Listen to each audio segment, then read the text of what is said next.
Donc on est le 10 octobre, donc c'est un samedi, il est 13h, il est même 14h passé.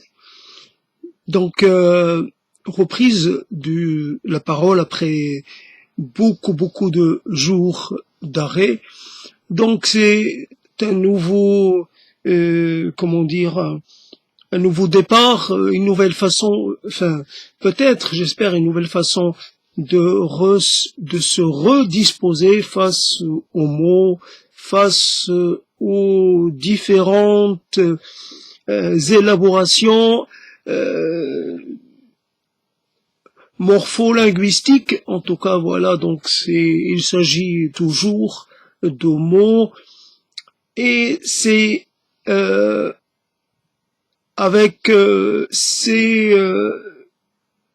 la réalité ne change pas.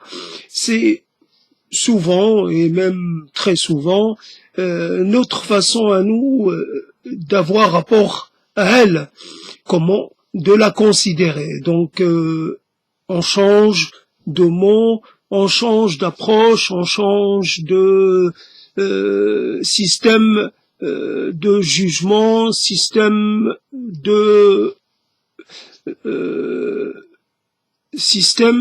d'estimation, etc., etc.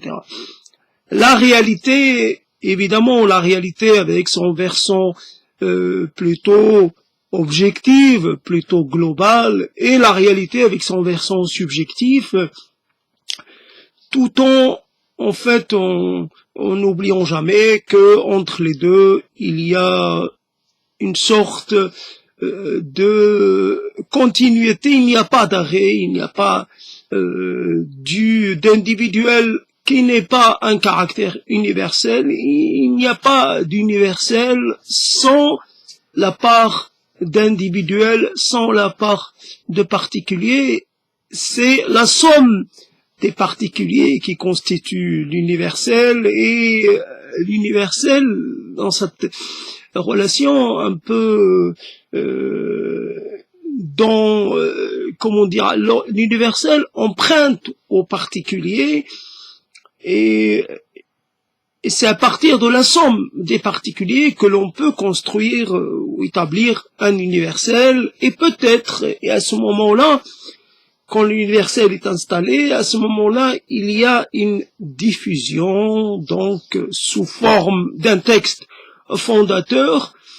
Alors le singulier dans cette affaire, c'est que le texte fondateur qui a une vocation d'universalité, se prête lui aussi au jeu de l'individuation, au jeu de la singularisation, au jeu de la particularisation. Donc le texte va donner naissance à des interprétations, un texte unique va donner naissance à des interprétations et à des pratiques diverses, en attendant de nouveau la mise en place d'un autre texte unificateur, qui lui aussi va subir de nouveau le processus de dissiciation, le processus de déversification. C'est un processus continu, alors c'est une dynamique que l'on peut constater un peu partout. Donc en nous, il y a d'universel, mais teinté universel dans certaines considérations, il y a quelquefois du particulier dans d'autres.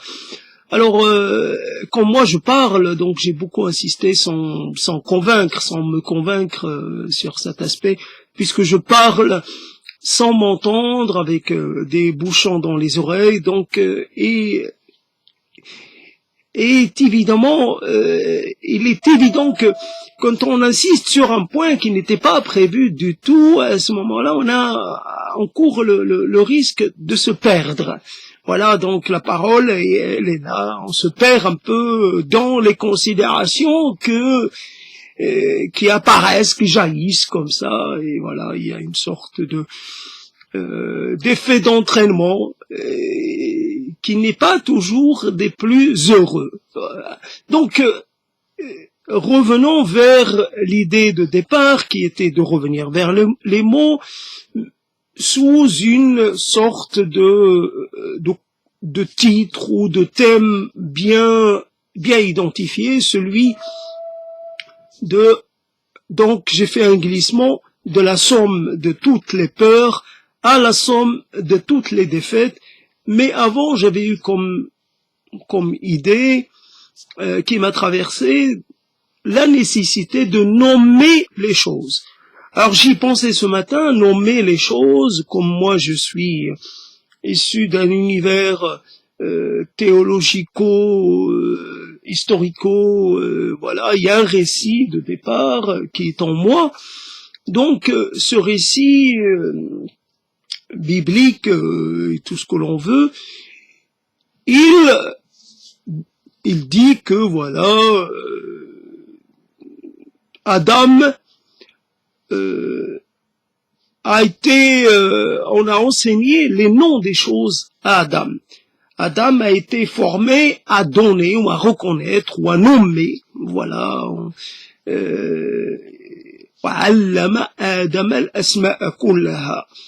Il a appris à Adam tous les noms, l'intégralité des noms. Donc, on sait, donc les noms préexistaient. On imagine que les noms préexistaient à l'avènement d'Adam. Donc, les fonctions aussi. Alors Adam n'avait plus rien à faire. Il n'avait qu'à faire avec ce qu'il y a. Donc, on peut dire les noms, les outils, tout était là. Il n'y a pas de néant. Donc Adam s'est retrouvé face à... Alors, on peut essayer de tirer un peu sur le verset, mais voilà donc le problème. Adam al-asma'a kullaha. Donc le nom, les noms, tous les noms. Mais on ne précise pas les noms de quoi. Alors les noms des êtres vivants, les noms des choses visibles, les noms des choses plutôt concrètes, plutôt réelles, ou des choses abstraites, des choses imaginaires, des choses. Alors, qu'est-ce qui a été transmis à Adam, au premier homme, voilà. On peut dire que le problème, il y a différents degrés dans la nomination, dans la nommation des choses. On passe, il y a des stades, c'est très facile, donc voilà, on se met d'accord. Cette réalité-là, objective, a pour nom ça, et puis cette non conventionnelle, donc qui ne veut pas toujours, qui n'a pas toujours une signification très claire. Et puis, si on utilise le mot brel, ça veut dire quoi? Brel, peut-être on ne sait pas, on l'a appris, on l'utilise, et puis c'est passé en français, brel, et puis on trouve le nom de Brel. On peut essayer de se poser la question, mais la question on la pose pas. On se dit ce nom désigne cette réalité biologique et ça suffit.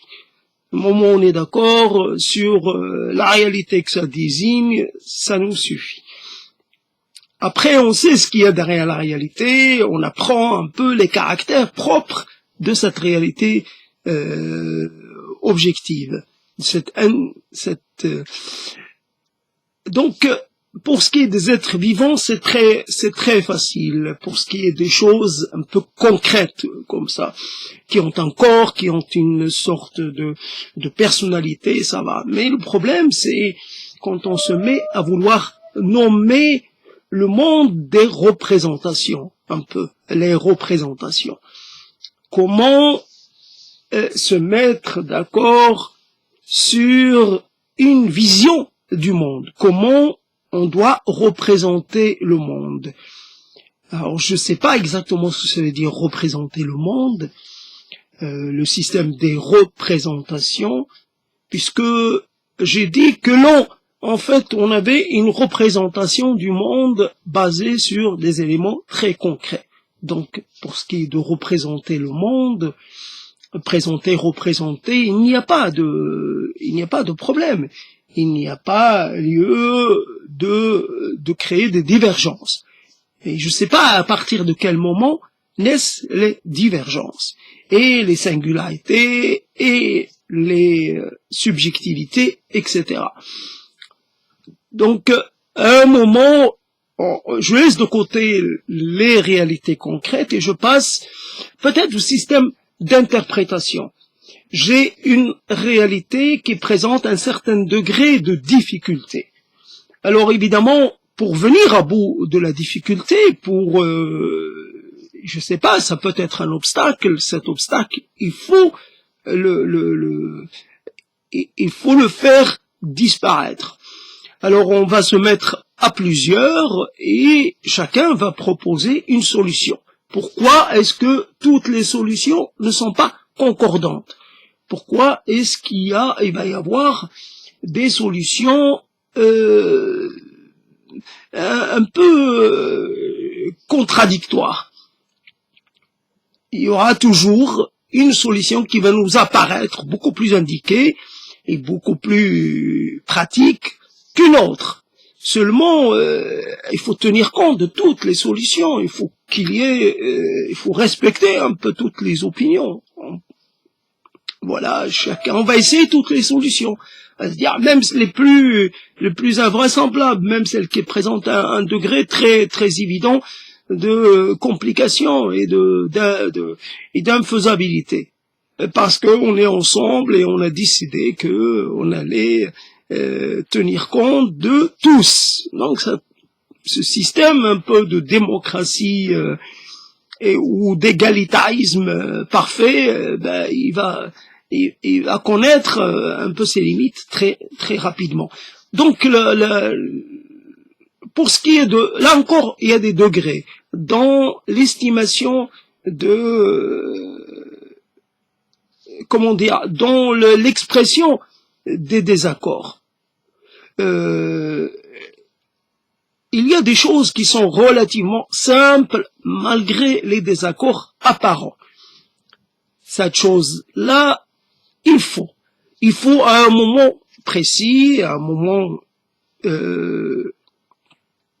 il faut à un moment donné s'y atteler. Il faut en venir à bout. Donc on peut reporter, mais on ne peut pas reporter très longtemps parce que les temps changent, parce que ça risque de poser problème, parce que ça risque de faire naître des complications. Imaginons un trou, à un moment donné, il peut devenir très dangereux parce que quelqu'un peut tomber dedans, donc on va avoir des problèmes. Donc le trou, non seulement il nous empêche de passer normalement et librement, mais en plus il constitue un danger. Donc il faut le combler, ce trou. Alors on le comble avec quoi? On le comble très vite, on attend d'y penser la meilleure façon de le combler pour qu'il ne se reforme pas, par exemple, vraiment pour en finir avec.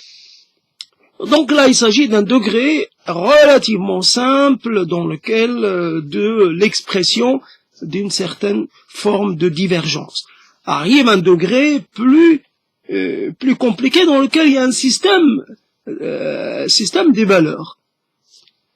Donc, une personne va penser qu'une chose a un degré élevé d'importance. Il y a une sorte de processus où il y a un protocole, où il y a une sorte c'est vraiment compliqué de pas s'entendre et vraiment difficile comme situation. Mais je vais quand même continuer d'avancer, même si je sais que je ne je ne travaille pas bien et je peux pas faire autrement. Et en plus, j'ai pas vraiment, je fais ce travail parce que il faut que je reprenne contact avec la réalité des mots et la réalité de l'expression orale. Et donc, je le fais un peu contraint et, alors qu'en fait, en plus, j'ai pas été nourri des mots. Même pas les mots indirects, ceux de France Culture, etc. C'est donc j'ai des mots venant de films, quelques émissions de divertissement, mais rien de très élaboré, rien de très, j'allais dire, travaillé. C'est ça le problème. Donc ici, là, il faut travailler l'expression. Et quelquefois, il faut essayer de se forcer d'aller débusquer la difficulté ou le côté, j'allais dire, le côté, la chose qui ne répond pas facilement à la sollicitation. Il y a quelque chose, il y a une idée ou une hypothèse qui reste, qui fait de la résistance. Donc, on est à un moment donné, voilà, je sais pas comment le présenter, nommer les choses. Donc, nommer la vie elle-même, le processus biotique, etc., en termes de possibilités, mais aussi en termes de limites, nommer le temps variant, le temps invariant, nommer l'instant. Cet instant est un instant particulier, un instant, à dire clivant, un instant fondateur ou un instant quelconque. Parmi d'autres instants, il n'a rien de particulier. Quelquefois, un instant très quelconque, très banal, peut, contrairement à l'idée que l'on s'en fait, peut être un instant très déterminant. Il y a toujours, voilà, donc derrière le banal, il y a souvent une vérité fondatrice, une vérité essentielle, où la mise en évidence d'une vérité presque immanente. Alors, comment parler de ça? Donc, nommer les choses. Voilà, pour ce qui est de la temporalité, il y a un moment donné, on estime qu'il y a urgence. Là où on nomme l'instant urgence ou urgent. Et seulement, là, urgent par rapport à quoi? Qu'est-ce qui est urgent? Qu'est-ce qui ne le serait pas? Donc, déterminer l'urgence l'urgence d'un moment, l'urgence de prendre une décision, l'urgence de passer à l'acte. Et l'autre, à côté, il nomme pas l'instant urgence. Il ne le considère pas de la même façon.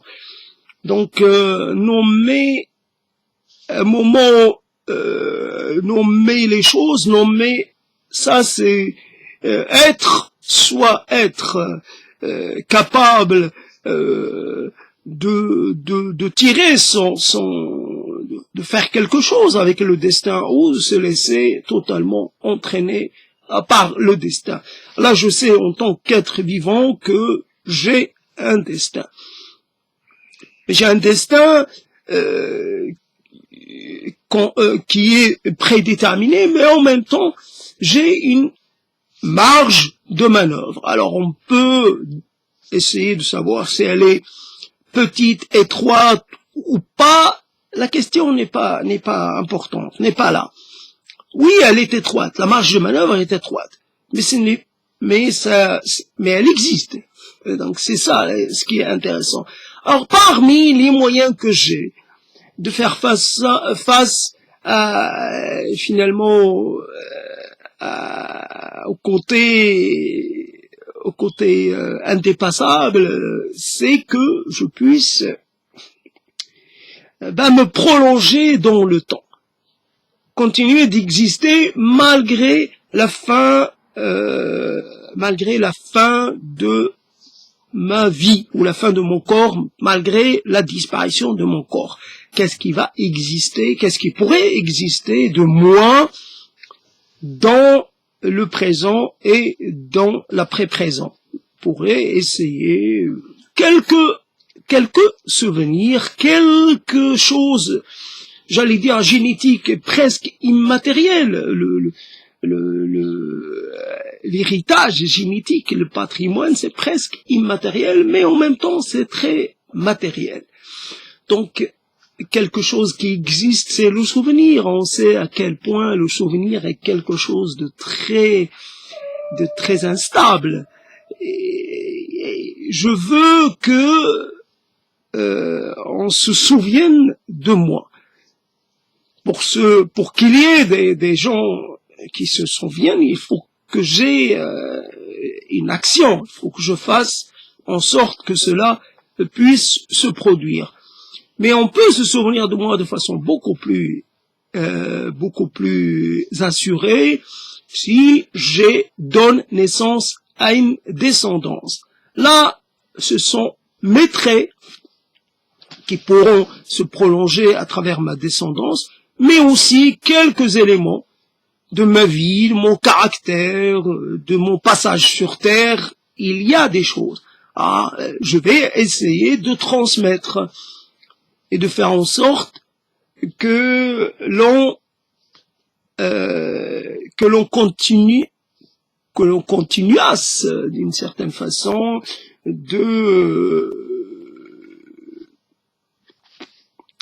il y a une continuité. Alors je veux pas comment l'expliquer, cette continuité. Donc la nécessité de la continuité. Donc être d'accord sur la nécessité de la continuité. Après, une fois qu'on est d'accord sur cet aspect des choses, l'importance, on passe à l'étape qui vient après, c'est comment mettre ça en place. Mais le problème, c'est qu'on se met jamais d'accord. Déjà, le premier stade n'est pas acquis.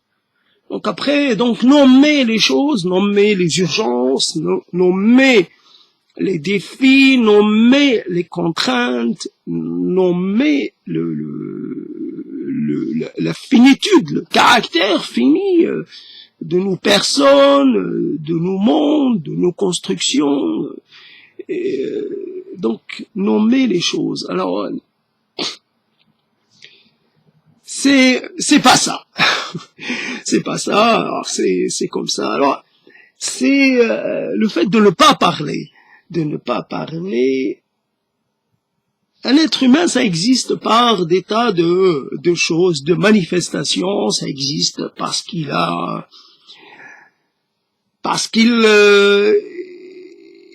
il joue un rôle, parce qu'il tient un rôle dans une pièce. Alors, il existe comme une réalité extérieure à soi.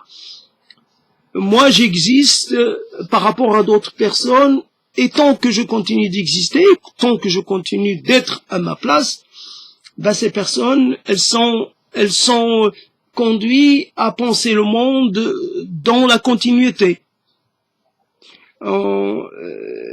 Je peux être seul, ne pas parler, ce n'est pas un problème puisque je fais partie d'une certaine des choses qu'on s'attend à trouver. On s'attend à me trouver quelque part. Cela est important dans le rapport que l'on a par rapport à son environnement.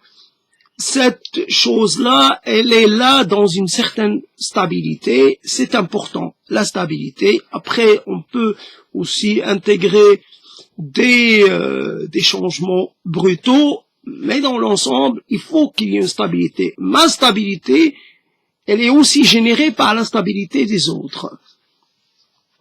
Donc évidemment, malgré moi, je constitue un pôle de stabilité par rapport à d'autres. Mais c'est le seul rôle que je joue. Donc, quand je ne peux pas réinterpréter le monde, réarranger le monde en présence d'autrui, je suis un peu avec le même monde. Le processus de recréation du monde, il est arrêté. Et donc ces prises de parole, un peu essaient de pallier à ce manque-là.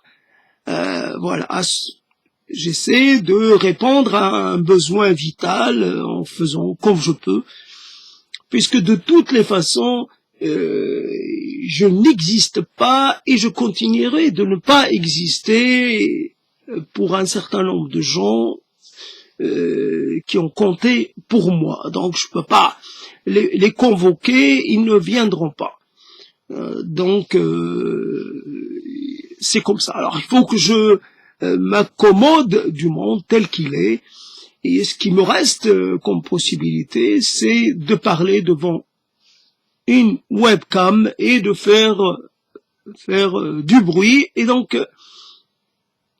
tout en sachant que ce bruit-là, il restera inaudible pour la majorité des gens. Donc j'ai échoué dans le travail de la nomination, ou dans la nommation des choses, parce que j'ai du mal à me concentrer, j'ai du mal à exister, à parler dans le silence, dans une forme de double silence. Il y a le silence autour de moi, puis il y a le silence à l'intérieur de moi. C'est assez un silence parce que j'entends pas l'écho de mes paroles, ou très atténué. Alors je voulais passer donc, je laisse tomber nommer les choses, même si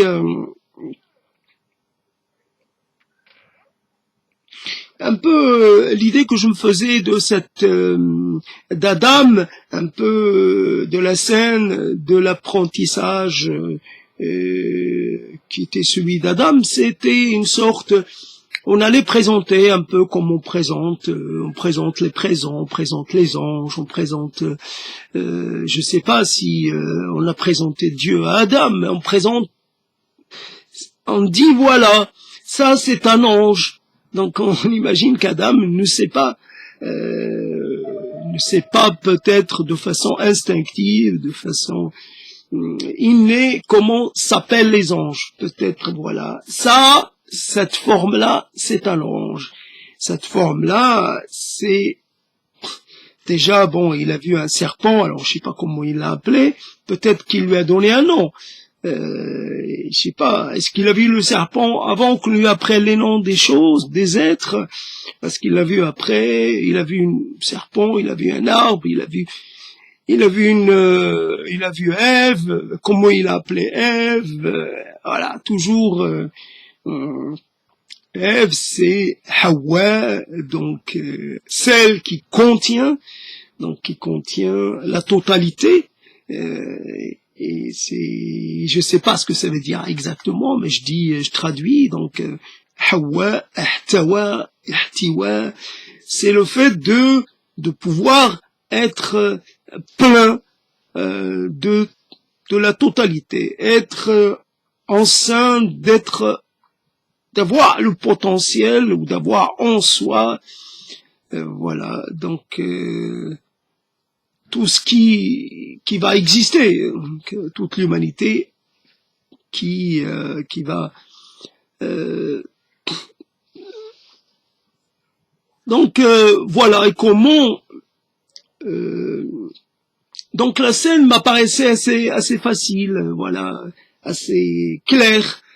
Maintenant elle m'apparaît elle l'est beaucoup moins, et évidemment, et j'ai du mal à en parler, j'ai du mal à voir parce que je la vois pas pendant que je parle, je peux pas me la représenter. Voilà, donc ce que c'est que se représenter, c'est d'avoir une image mentale d'une chose. Voilà, j'ai eu un problème pour comprendre le mot représentation. Donc c'est la réalité que l'on perçoit. En fait, la représentation, ce n'est peut-être pas la réalité, mais la réalité telle qu'on la voit. et après telle qu'on se la représente, telle qu'on continue de la voir. Donc c'est ça les représentations. Comment après on se représente le bonheur à partir peut-être d'un ensemble de choses, et comment on se représente le temps qui passe, comment on se représente comment on met en place le système de la nostalgie, le système de la remémoration un peu mélancolique, un peu voilà, comment on met les choses en place à partir d'éléments. Donc la représentation, d'une certaine façon, j'ai plus besoin de la scène première qui va faire naître cette représentation, j'ai la représentation en moi. Donc, je peux y puiser quand j'en ai besoin. J'ai pas besoin de revenir à la scène fondatrice. Donc, le système de représentation, ce n'est pas donc la réalité exacte. La réalité exacte nous échappe. Parce que la réalité, elle est perçue à travers nos sens, elle est perçue à travers nos, j'allais dire, notre système de perception et notre système de lecture et d'interprétation. Ceci est un ennemi, ceci est une source de danger. Une source de danger pour moi, en tant qu'être humain, mais non pas pour autre chose. Cette chose-là, elle n'est pas un danger pour une pierre. Elle constitue nullement une menace. Ce serpent-là qui vient se réchauffer sur cette pierre-là, il n'a qu'un contact pacifique avec la pierre. Mais si moi j'arrive et je le retrouve et je le surprends comme ça, ben j'aurai un autre type de contact. Il sera obligé de se défendre et voilà, je vais en payer les conséquences. Donc, et moi, j'ai appris à craindre les serpents, voilà, etc., à craindre les scorpions, à craindre les chiens, à craindre ceci et cela. Donc, système de représentation, si je devais un peu illustrer les thèmes, les sources de danger, les sources de menaces, voilà, un peu la nuit, un peu aussi le chien enragé, un peu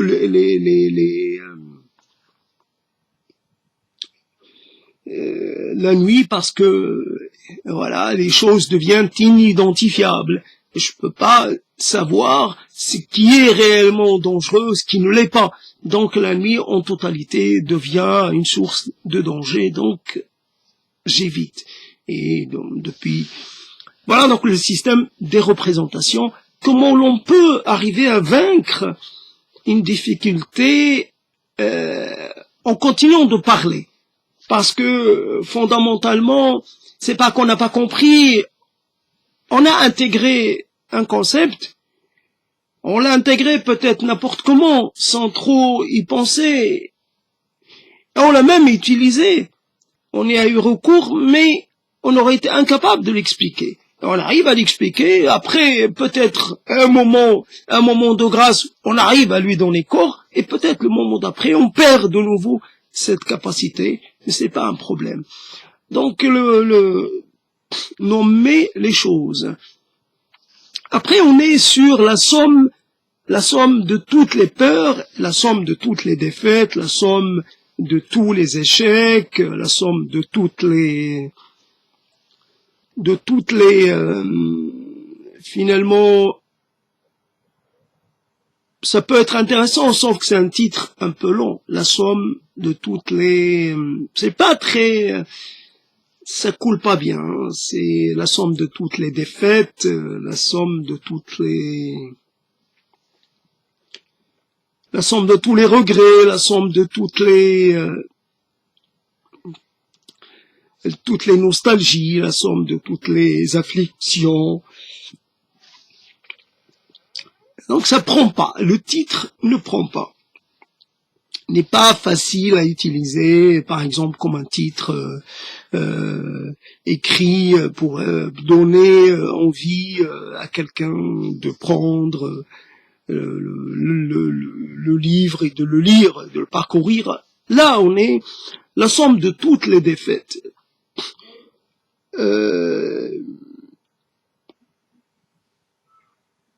C'est toujours le problème avec des termes bien, je veux dire, bien presque rigides. Une défaite, une victoire, une défaite. Donc, il peut y avoir des demi-défaites, des demi-victoires, peut y avoir, ou des semi-victoires, semi-défaites, mais le mot défaite ne disparaît pas, et le mot victoire non plus. Donc, il peut y avoir une défaite honorable, une défaite pas honorable, une victoire un peu, une victoire imméritée, une victoire méritée, une victoire légitime, une victoire illégitime, une défaite logique, une défaite illogique, mais la somme de toutes les défaites. A priori, on est dans une sorte d'humeur, et l'humeur nous force à, évidemment, un état, à un moment donné, on ne peut pas s'en émanciper, s'en libérer pour dire la défaite, je connais pas. La défaite, je connais que ça. Une défaite, alors, seulement, bon, j'ai appris à vivre avec. Alors j'appelle plus ça défaite, j'appelle ça quotidien, j'appelle ça impuissance, j'appelle ça, je sais pas. Mais j'appelle plus ça défaite. Je me sens pas défait. Oui, pas tant que ça. Alors c'est devenu ma vie. Alors, on peut pas éprouver la défaite tout le temps. Ben, c'est comme ça que je vis. J'essaie de faire en sorte que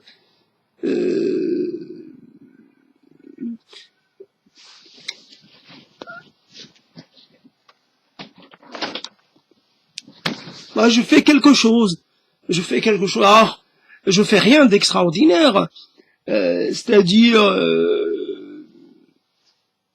ben, j'essaie d'améliorer un peu mon ordinaire d'une façon totalement insignifiante, mais pour peut-être même pour moi-même, mais c'est une amélioration inconséquente ou presque sans poids réel. C'est une amélioration, voilà. Donc la somme de toutes les défaites, à un moment donné, si on est enclos dans ce vocabulaire-là d'opposition, de dichotomie, un peu, il y a une défaite, d'accord, il y a une défaite. Après, il faut essayer quand même d'être assez conscient, assez franc avec soi-même. Donc une défaite, ça peut être une défaite si on est défait et qu'on organise sa retraite de façon, qu'on se retire de façon organisée. Oui, on limite un peu les dégâts et l'on peut, pour ce qui est de ce type de scène, on peut revenir à l'attaque. On peut se réorganiser, se reformer, se renforcer, etc. Reprendre son souffle et puis revenir. Donc on peut être défait, je veux dire, sur un certain nombre de plans, mais on peut ne pas l'être sur d'autres. Donc sur le plan corporel, physique, en ce moment, je me sens pas défait. C'est-à-dire, mon corps ne me fait pas souffrir, sauf un peu le dos, parce que j'ai le dos un peu trop rond, je l'arrondis un peu trop, et bon, c'est ça. Et sinon, j'ai pas la sensation d'avoir mal, un mal inquiétant. à part évidemment les dysfonctions habituelles auxquelles je me suis habitué, donc voilà, mais je ne ressens pas un affaiblissement particulier. Je peux me redresser en ayant un peu le dos recourbé, un peu l'attitude du vieillard, mais je peux encore me redresser et je peux encore aller vaquer à mes besoins sans trop me plaindre. Je vais pas me plaindre, j'ai pas de raison de me plaindre de mon corps aujourd'hui. Et c'est important. Voilà, donc une défaite, je suis défait, mais pas totalement. Donc le temps, il m'accorde encore, j'ai encore du sursis.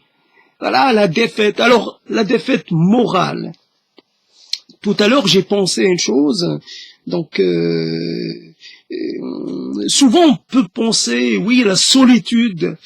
Alors, la solitude, bon, c'est un terme très très utilisé, très maniable, très souple, que tout le monde peut inclure ou incorporer dans des tas de propos et des tas de contextes récitaux particuliers. Seulement,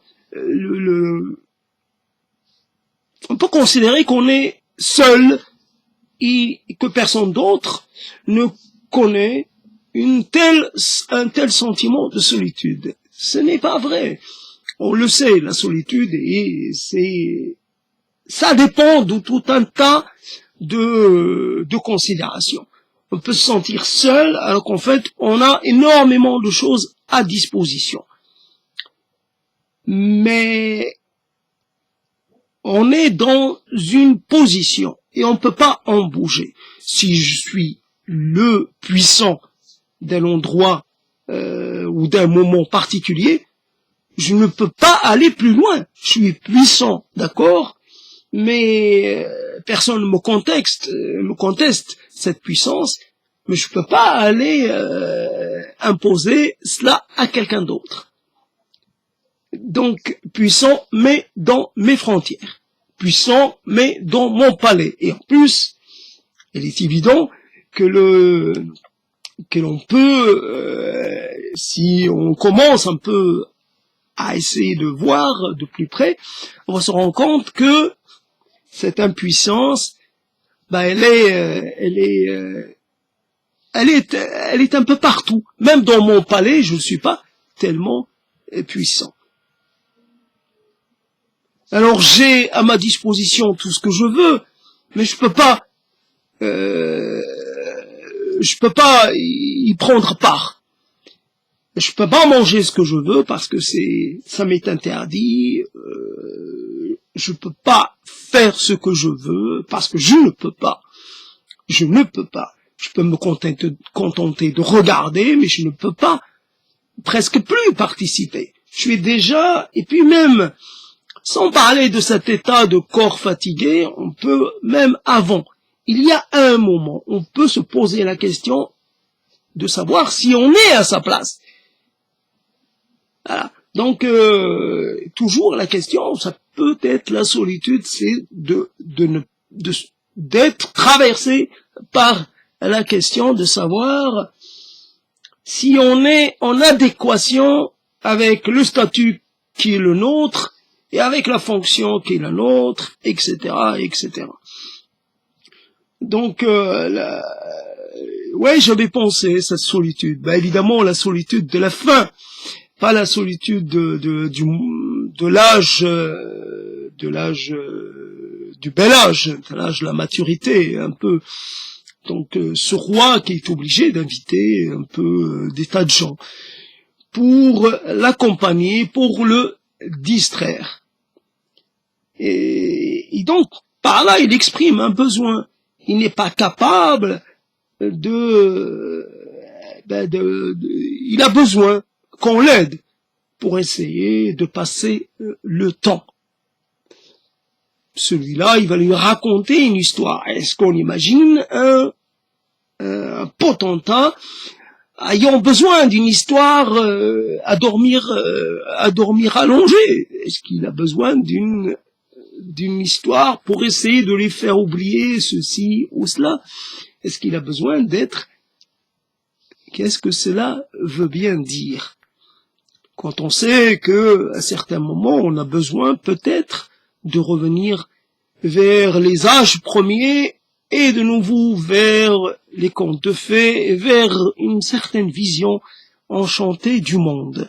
Alors, imaginons un puissant vraiment très dur et qui fait mal à beaucoup de gens. Est-ce qu'on peut l'imaginer un peu de temps en temps être traversé par des rêves de petits enfants ou des rêves vraiment comme cela? Voilà, un monde enchanté. Lui il crée un monde totalement un monde comment on dit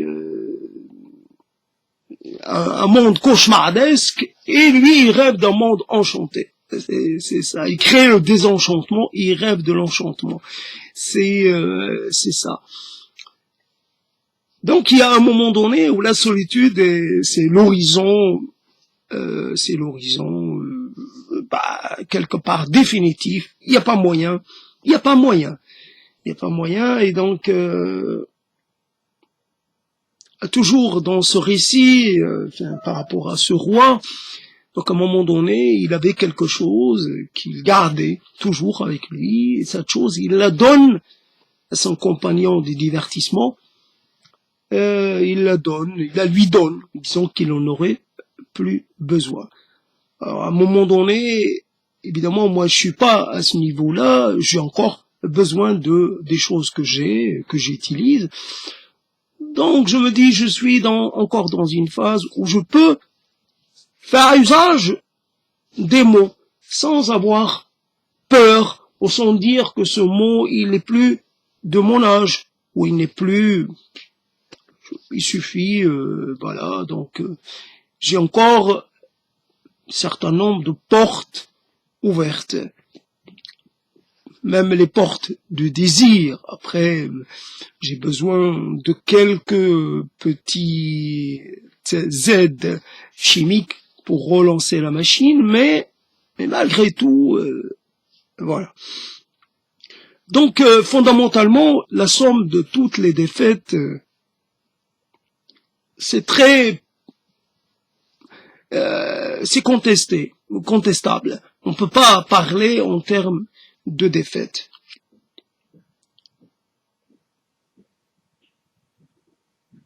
Parce que fondamentalement, défaite égale guerre,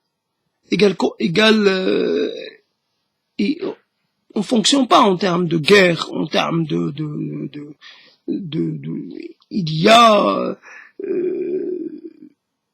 et puis même s'il y avait une guerre, on n'a pas choisi le terrain, on n'a pas choisi le lieu, on n'a pas choisi les armes, on n'a pas choisi la stratégie, on n'a rien choisi. D'une certaine façon, on a été mis là et on nous a dit, vas-y, combat.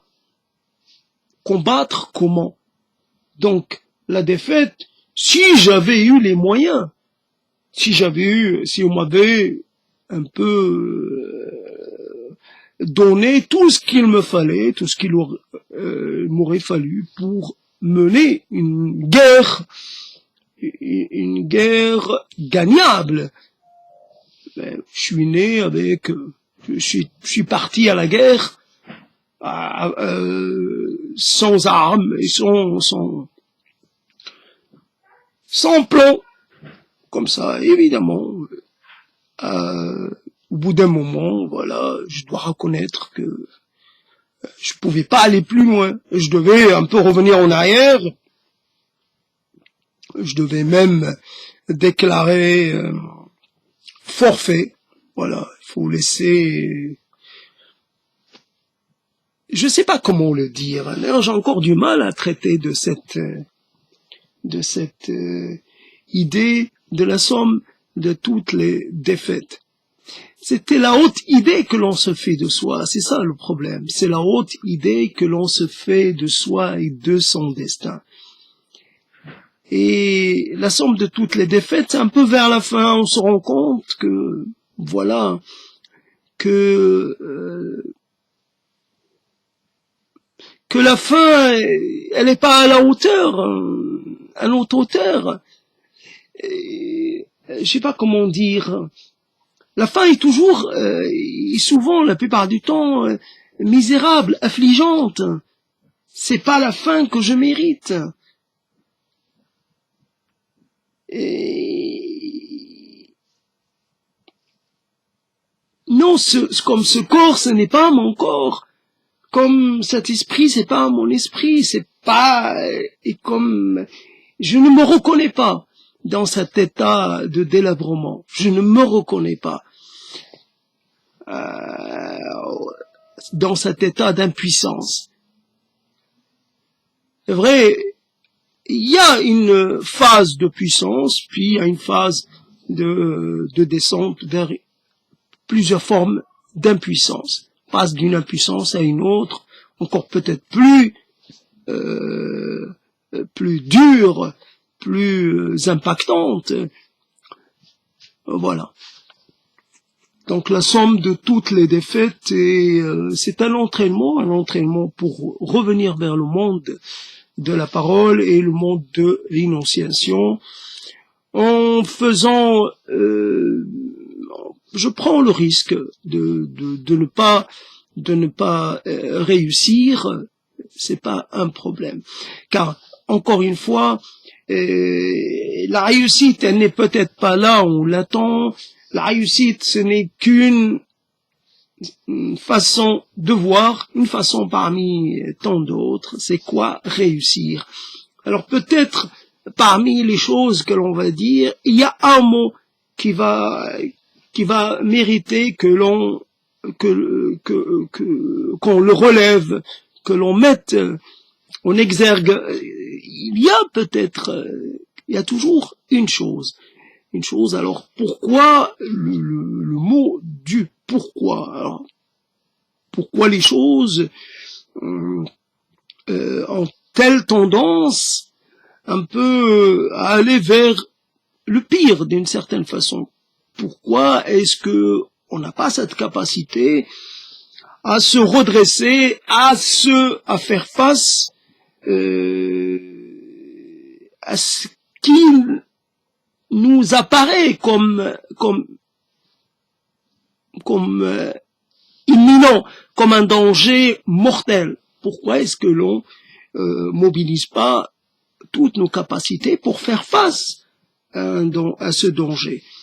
Bien entendu, quand on parle du déclin cognitif, ces prises de parole sont une façon de lutter contre ce déclin cognitif prédit et promis et peut-être même assuré. Mais le fait d'avoir repris la parole, l'a un peu, sûrement, retardé et éloigné. Donc, c'est un bénéfice qui est important, d'avoir un peu maintenu à distance l'avènement de l'hiver cognitif. Voilà, c'est comment la somme de toutes les défaites.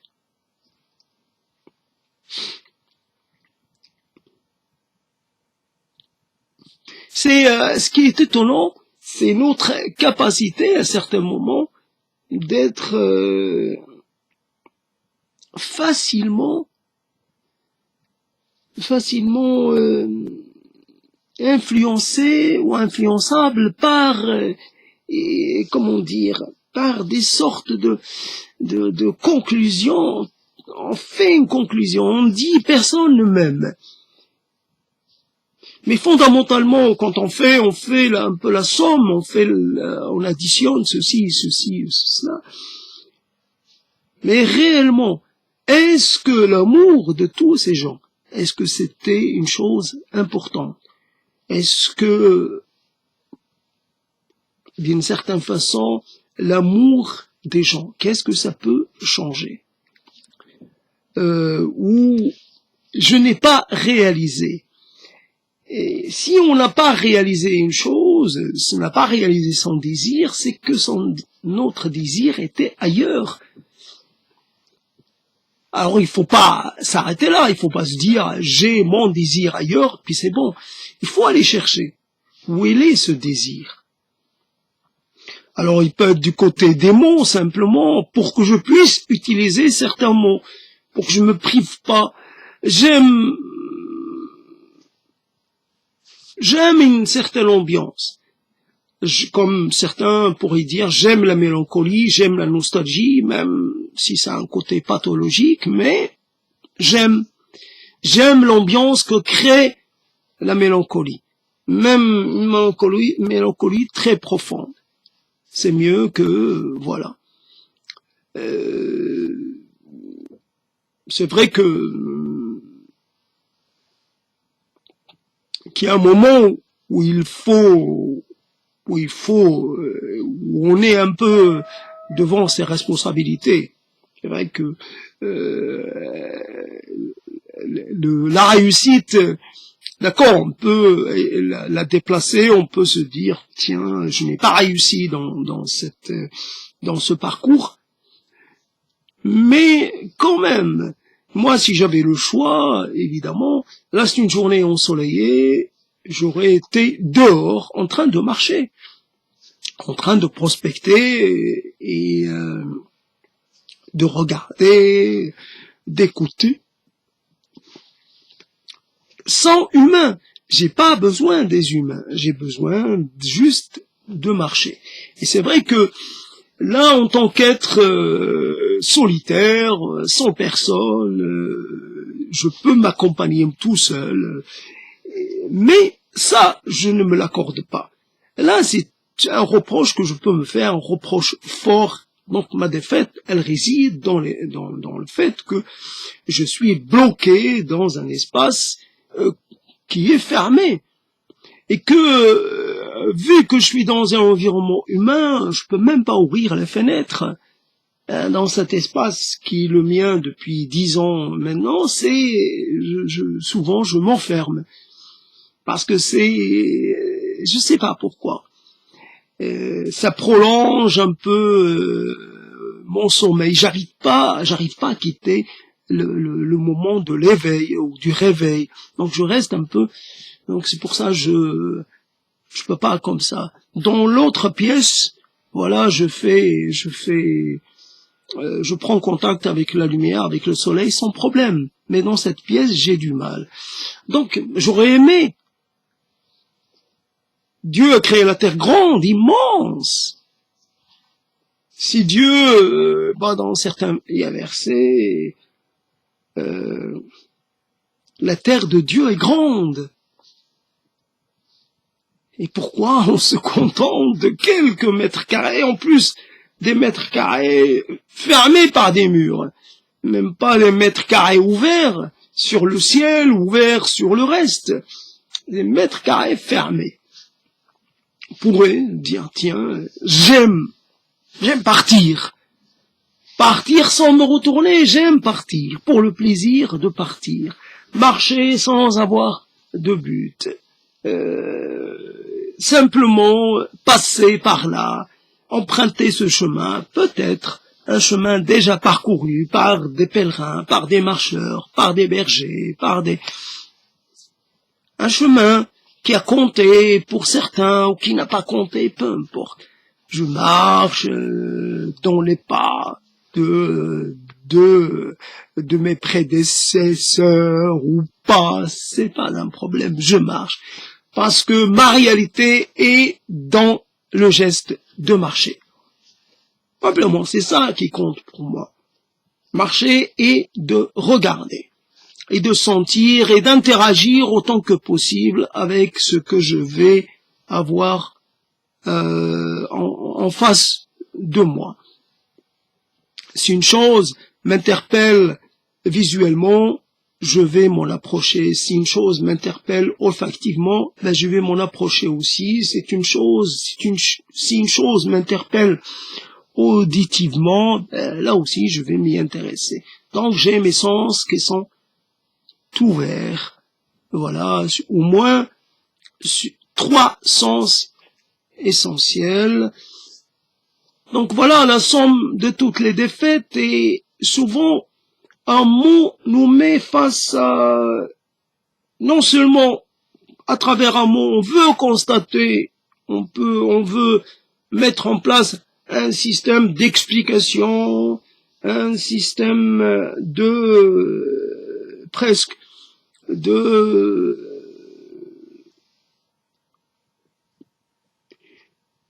puisque j'ai été défait, ben c'est normal que je me comportasse de cette façon.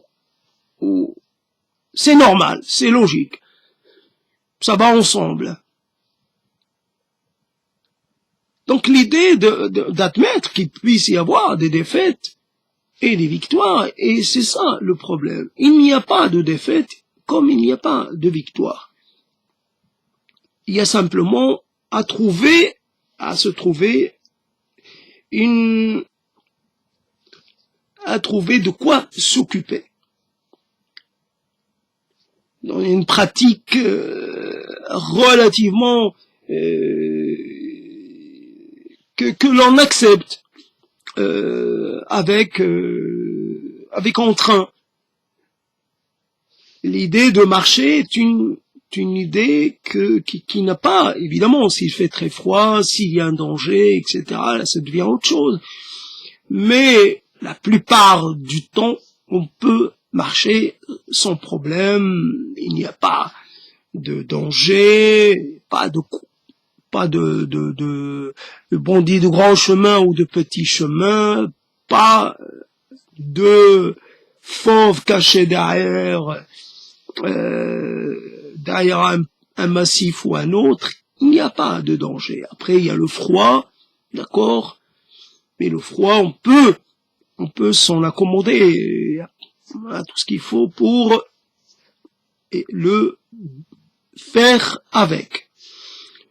Donc l'idée qu'il puisse y avoir des défaites est une idée qui va raccourcir la réalité, qui va la comprimer. La réalité est plus ouverte, est plus grande, est plus étendue qu'un simple mot, qu'un simple concept, qu'une simple estimation, aucune valorisation, ou dévalorisation, etc., etc. Donc faut aller au-delà. Donc évidemment, on aimerait être avec des semblables qui sont dans les mêmes dispositions d'esprit et qui privilégient plutôt certaines ouvertures et qui finalement des gens qui n'amènent pas toujours une complication là où il n'y a pas besoin de complication. Et voilà, donc nommer, on revient. Cette chose-là est ennemi ou ami ou neutre. Donc il peut y avoir aussi une troisième option, neutralité. Mais on va se prendre un peu, on va entrer en conflit avec certains parce que on va négocier sur le caractère des choses. Cette chose-là n'est pas neutre. Cette chose-là, je m'en fiche. Je la laisse vivre. Ce n'est ni une amie, ni une ennemie, c'est neutre. Alors, cette araignée, je la laisse vivre. C'est vrai, j'ai des araignées. Ça m'embête. Mais j'ai pas l'impression qu'elle participe à ma protection contre les mythes. Ça, je l'ai constaté. Les mythes ont une capacité à ne pas se laisser prendre dans les toiles d'araignée, une capacité extraordinaire. Mais voilà, donc ce n'est rien de ni ami ni ennemi, c'est neutre, enfin presque neutre. C'est là sans c'est là sans être là, c'est là, je sais pas, j'interagis pas avec, j'ai rien à partager avec. Je partage le monde avec, je partage mon espace avec, mais ça s'arrête là. Donc après, on peut avoir quelqu'un qui dit, il faut les araignées, il faut les chasser. J'en ai peur, ou c'est sale. C'est vrai, l'étoile d'araignée, c'est pas beau à voir. Donc le problème est qu'à quel moment la divergence va devenir une source de conflit. La divergence légitime ou la lecture différente, légitime, va être source de conflit et d'opposition presque stérile. Voilà, c'est ça le problème. Comment naissent finalement les divergences et on se retrouve à essayer de présenter une réalité. Cette réalité peut être subjective ou à vocation objective. Moi, en tout cas, on va parler d'une réalité subjective. Ma réalité subjective de l'instant, elle est ceci. Alors, je vais en donner une illustration. Seulement, ce que je vais avoir, c'est que l'autre va vouloir, finalement, au lieu de dire, de se concentrer sur ce que j'exprime à l'instant T, il va me dire, tiens, cet élément-là, c'est un élément, on connaît déjà. Donc, moi, je parle du présent. Et je ne relie pas le présent à l'ancien, au passé. Donc, je dis, voilà, présentement, j'ai ce type de problème. Évidemment, est-ce que tu peux m'aider pour arriver à résoudre ces problèmes actuels avec des propositions nouvelles, avec des propositions de maintenant et non pas des propositions qui ont été formulées il y a quelque temps. Ça, c'est une réalité, la réalité de l'instant. Et comment la résoudre? Il faut des dispositions nouvelles. Parce que cette réalité, même si elle ressemble à une réalité, à une autre réalité, une réalité précédente, elle a changé. Elle a quelque chose de nouveau. Parce que c'est la réalité d'aujourd'hui, non pas la réalité d'hier. Si une chose était difficile hier, elle est encore, si elle continue d'exister, elle est encore plus difficile aujourd'hui, en cet instant. Donc il faut prendre en compte l'instant. Alors évidemment, dans les possibilités de réponse, il y a toutes sortes de possibilités. Je peux, là je peux pas, là je pourrais un jour, évidemment. Concrètement, à l'instant. Là je peux pas, là je pourrais jamais, là je pourrais un jour. On peut. Et on est dans le concret des propositions, voilà. Donc on met l'instant en se disant cet instant, il faut l'entreprendre en tant qu'instant, presque indépendant de tous les instants. En cet instant, tu es menacé, tu as accédé à un certain stade, finalement, un stade que tu ne connaissais pas auparavant. Ce stade-là, il va falloir un peu presque laisser de côté les arguments, les justifications, tout ce qui était l'argumentaire ancien, il faut l'abandonner. Il n'est plus valable. Voilà le problème. Renoncer à les argumentaires passés et essayer d'en proposer de nouveaux. C'est pas toujours évident. On peut avouer que l'on n'a pas d'argument, qu'on n'a pas la capacité de répondre de façon neuve, de façon inédite. Mais on peut l'avouer. Et c'est une étape qui, après, ne restera pas ça restera pas à ce niveau-là éternellement. On va amener des propositions. Un peu la table rase, puis après on va mettre des choses. Mais d'abord on passe par l'étape de l'enlèvement, l'étape de l'effacement. On efface tout et on ne recommence surtout pas et on commence autre chose. Donc ce qui était finalement ce qui était recevable hier, avant-hier, il ne l'est plus parce que il y a une année de plus, il y a un mois supplémentaire, il y a un jour supplémentaire, et surtout parce qu'il y a le risque de rester dans la même disposition d'esprit et dans la même situation le même rapport à soi et aux choses. Donc, trouver comment bouleverser, renverser l'ordre des choses à l'intérieur de soi et à l'extérieur de soi. Donc voilà, il reste quelque chose à dire, je sais pas, par rapport à cette histoire des défaites, la somme de toutes les défaites. Évidemment, ça peut servir dans quelque chose qui est de l'ordre du récit l'autofiction, etc.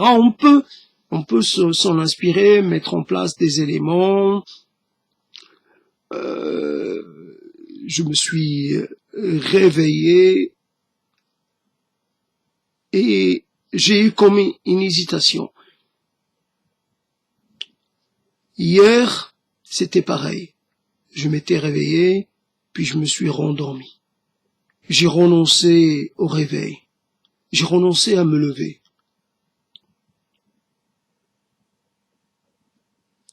C'est pas que j'avais pas envie. L'envie n'était pas très forte. J'ai décidé qu'il valait mieux se replonger dans le sommeil plutôt que de me lever. Mais dans le sommeil, j'ai l'habitude soit de ne rien ressentir, soit de revenir vers des choses déplaisantes. J'y ai fait des rencontres qui ne me font pas du bien. Bon, il faut dire que souvent j'oublie ce que j'ai vécu pendant mon sommeil. Mais quand même, souvent ça me laisse un arrière-goût désagréable dans l'esprit. Je me sens malheureux. Je me sens pas bien. Je suis malheureux. Je suis pas bien. Pas bien jusqu'à quel point? Pas bien du tout. Pas bien du tout. Mais à qui vais-je dire ça? À quoi ça va servir de le dire et de le proclamer? Ma situation est une situation banale. Je souffre banalement. Je souffre normalement, comme tant d'autres, comme des milliards d'autres. Je souffre d'une incapacité à vivre, à mieux vivre. Oh, voilà. J'ai mal. J'ai du mal à vivre. J'ai du mal à vivre normalement. J'ai du mal à me lever et à accepter la nouvelle journée. J'ai l'impression de ne pas appartenir à mes journées. J'ai l'impression de ne pas être dedans. J'y suis. J'en ai conscience, mais j'y suis pas totalement. J'ai une sorte de divorce avec mes journées. Je reconnais pas. Je reconnais pas ma paternité sur ces journées. Elle m'appartient pas, je leur appartiens pas. On est dans une sorte d'opposition, on est en conflit, on n'est pas amis. On n'est pas amis. Va dire rétro. Allez. Voilà comment on pourrait. Donc, d'une certaine façon, ça serait comme ça de l'auto-fiction. C'est vrai que ça a l'air possible, ça a l'air entraînant. Donc, on peut décrire de façon, la défaite se décrit aussi selon ce mode-là. La défaite, c'est dans le fait de se réduire à quelque chose de très petit de soi-même, se réduire à un élément, ou se réduire à quelque chose de minuscule, alors qu'en fait, on constitue quelque chose de majuscule, quelque chose de massif, et on se réduit à une portion de soi. Soit je suis capable, comme je suis capable de le dire par les mots, je suis capable aussi de le faire par les actes ou dans les actes. Je peux le faire. Qu'est-ce qui m'empêche de le faire? Qu'est-ce qui m'empêche de le réaliser? Voilà toute la question. Alors la question est une question qui, voilà, une forme de... Comment on peut donc la défaite et voilà, nommer les choses, parler de la défaite, ne pas en parler. Voilà, je clôt cette prise de parole qui a été qui est arrivée comme ça, une reprise après un temps assez long d'arrêt. C'est vrai, l'intérêt, c'est que de se prêter à ce jeu de l'inconnu et en fait ne pas avoir d'idées préconçues permet d'arriver quelque part dans un terrain que l'on connaît pas. On part d'une idée, mais après on ne sait pas comment ça va se dérouler l'exploration et qu'est-ce qu'on va rencontrer et comment on va finir l'exploration. C'est ça l'intérêt, c'est pas totalement inconnu ou infamilier, mais tout de même. Alors, on se dit tiens, vraiment, je me sens habité par cette idée, mais à la fin, bon, c'est pas tellement porteur. On se dit tiens, on va explorer cette chose-là de façon très classique, on va parler de soi, et puis on n'arrive pas à parler de soi, et on n'a pas envie de parler de soi. Alors, on n'a surtout pas envie de parler de soi de façon habituelle, de façon un peu attendue, voilà, l'être malheureux que personne n'aime. Envie de dire, je m'en fous de votre désamour ou de votre désintérêt, je m'en fous, ça me touche pas. Mais en fait, ça me touche, et ça devrait pas me toucher. Ça devrait me toucher, mais ça me touche pas. Je peux m'autoriser. Je peux vous dire à quel point vous m'importez peu. Je vous aime, mais c'est un amour que j'aime pas. J'aime pas vous aimer. J'aime pas vous appartenir. J'aime pas avoir cette relation en continu avec vous. Je me sens votre prisonnier. C'est une chose qui me déplaît. C'est une chose que je n'arrive pas à accepter. Je suis pas à vous. Je voudrais me libérer de vous, mais c'est impossible.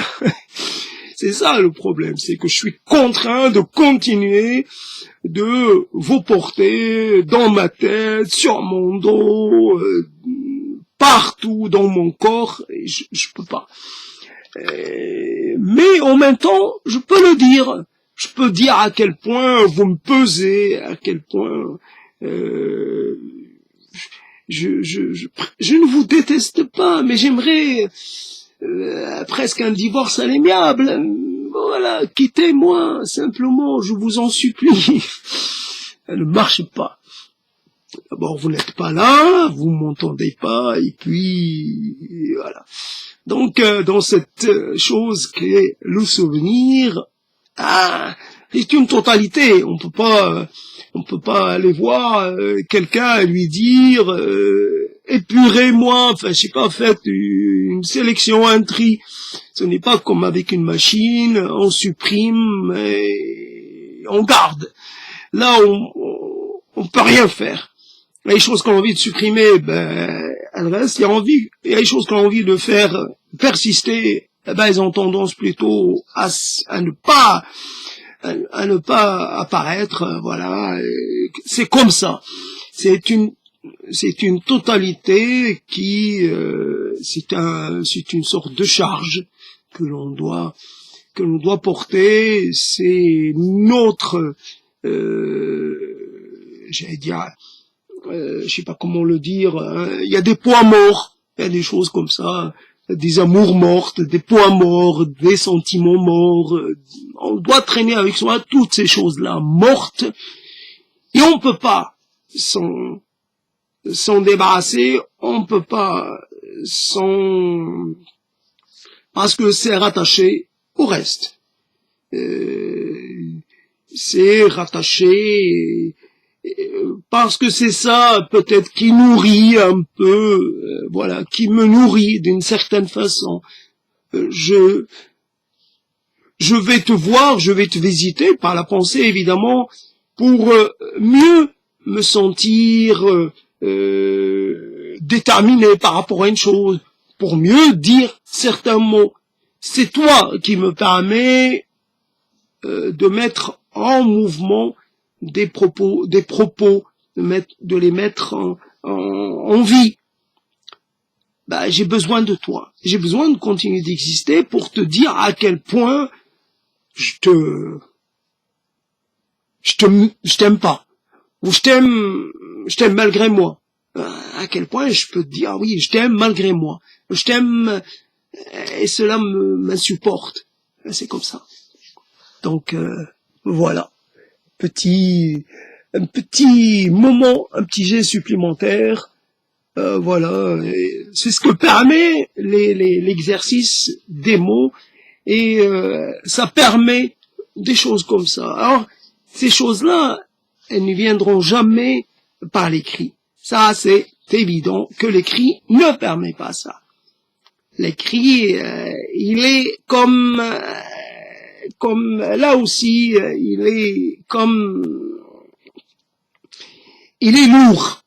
Il n'est pas aussi rapide, les mots sont rapides, les mots cèdent évidemment de tout un tas d'éléments extérieurs presque. La sonorité d'un mot va faire venir un autre mot, etc. Il y a de la vie dans les mots, alors que il n'y a pas dans l'oral, il n'y a pas de vie, ou pas autant dans l'écrit. L'écrit, c'est, voilà, il faut présenter une réalité, il faut la mettre en place, il faut marquer un arrêt, il faut exprimer une interrogation, un étonnement. Là, avec les mots, on n'a pas besoin de mettre les points, point d'arrêt, on n'a pas besoin de revenir à la ligne. C'est dans le geste lui-même, c'est dans la continuité, ou l'arrêt, la continuité, l'intonation. L'intonation, c'est ce qui manquera toujours à l'écrit. L'intonation. On n'attend pas que quelqu'un va interpréter nos mots, on les interprète nous-mêmes, on leur donne l'intention qui nous arrange ou qui nous semble convenir à un moment précis. Donc toujours de l'avantage de l'oral sur l'écrit et de l'intérêt peut-être de passer par l'oral pour aller vers l'écrit, etc., etc. Merci à l'oral d'exister, merci à l'oralité, merci à tous ces instruments technologiques d'exister qui permettent justement à l'oralité d'exister, de se propager et finalement de parvenir aux oreilles d'autres personnes qui pourraient, elles aussi à leur tour se mettre à oraliser, je l'espère, et je l'espère.